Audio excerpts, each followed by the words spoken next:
Hello everyone, Firecrest Gaming here, and welcome back to another video.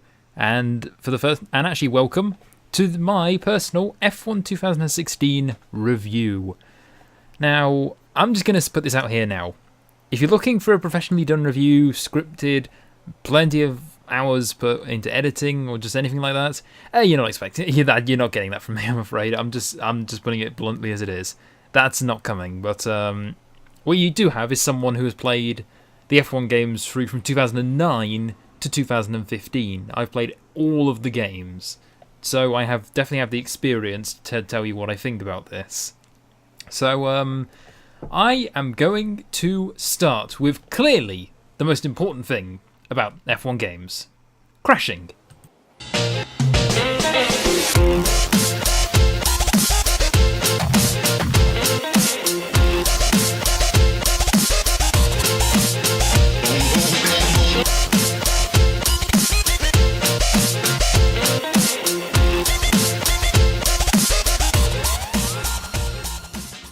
Yeah, I know that at least some, well, more like half of those are probably my fault, but I don't care.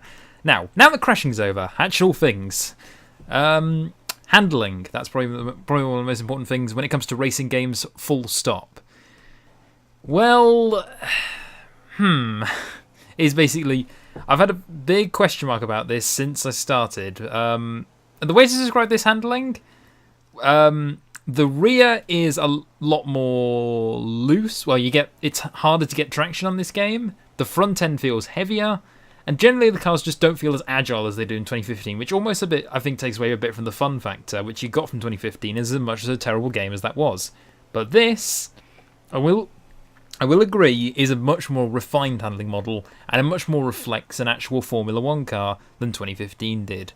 2015 cars always felt so agile that they were almost a bit too much. It's almost like you're driving a 2013 car, not a modern turbo car that's lost a lot of downforce due to the regulations. But these do actually feel a bit heavier, a bit more, just generally more difficult to drive. I can certainly confirm that if you're looking probably for closest to the real thing, this is probably the best one we've got. Next, I'm going to go for a thing that loads of people actually always get very fussy about, and well, frankly, everybody gets fussy about everything in this modern day, and that's a discussion for another day. But I'm going to talk about the graphics. Graphics, a lot of people keep slating them, but they do that every single year. And yes, Codemasters, I don't think, have the graphics of a Forza, of a Gran Turismo, or stuff like that. But the fact is, you have to remember, Codemasters are such more of a smaller division than people from Turn 10 and from Polyphony.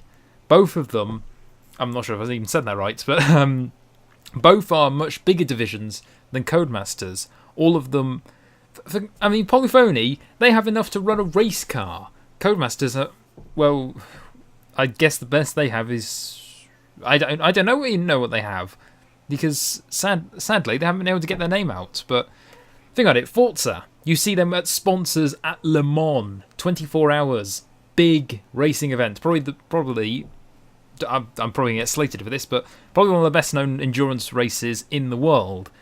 And Gran Turismo, as I said, they have their own racing team in the 24 Hours of Nürburgring.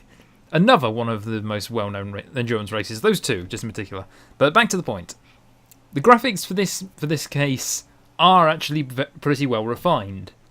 If you take something from the Night of Singapore, it looks very nice, especially with the extra detail that they put into the background, with stuff like the lights going off and there's fireworks going off when the leader has won the race. If you're not the leader, then you get some fireworks going off, and you also get the lights in the background when it goes into the pure darkness of night. But talking about night and all that stuff brings me on to another thing that you do get in this game: the day to night editor, which is actually something really quite nice. It means that you can alter the time of day for circuits that have day and night transitions, and for normal circuits you get them at the different times of day. So for the normal circuits you get between sunrise and set, and for the other circuits of Bahrain, Abu Dhabi and Singapore, you can put Bahrain and Singapore in the day, and you could start Abu Dhabi in the night if you wanted.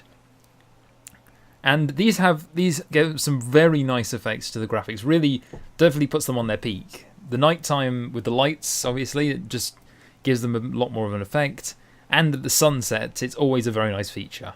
Who doesn't like sunset? It's gorgeous. Another very important thing to go with these games is particularly the AI. Now, the AI for this year has had a tiny bit of a tweak around. However, they're still not as good as we'd want them to, I think. However, just going off the good points to start, the AI has been given a new setting, ultimate setting, which is pretty much put the drivers on steroids and then put them all in Mercedes-like cars, because at the moment, at least, I can't beat them. I'm struggling on Legend, let alone Ultimate. I'm dread to think what would happen if I put it up to Ultimate. And they also are very good at battling each other, and on occasion, they can catch you out and start fighting you, as you will have seen from my career mode episodes. I'm not sure when I'm going to release this video. I may release it alongside Bahrain. If I do, then for the next race in China, there's a few interesting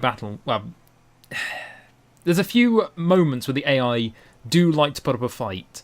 However, there's so many instances still, moments where they all jump out of the way when you try and make a move on them, and it's just not acceptable, I'm afraid. Well, not acceptable, but it's just so annoying when you know that there's an easy exploit to the AI, and then you just know how to win every single race, I'm afraid. If you can basically, here's how to complete an AI overtake on F1 2016. Make a move up the inside of a fairly fast corner, scare them out of the way, they will slow down and hit another car behind, and you get a free massive gap behind you as well.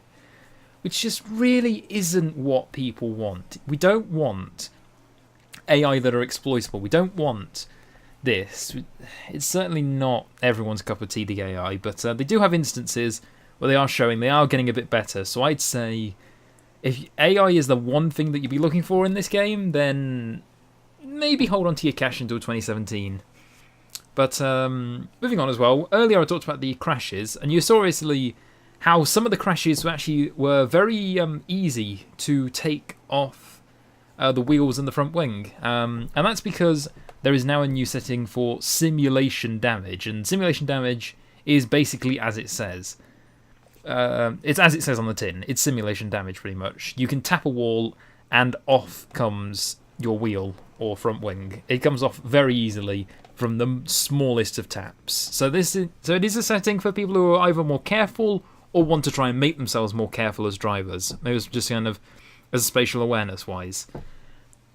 The only problem I would see with it is that it is still, I think it was a problem with 2015 as well, where the damage was inconsistent. There's times on this game as well where it rips, where you go into a wall.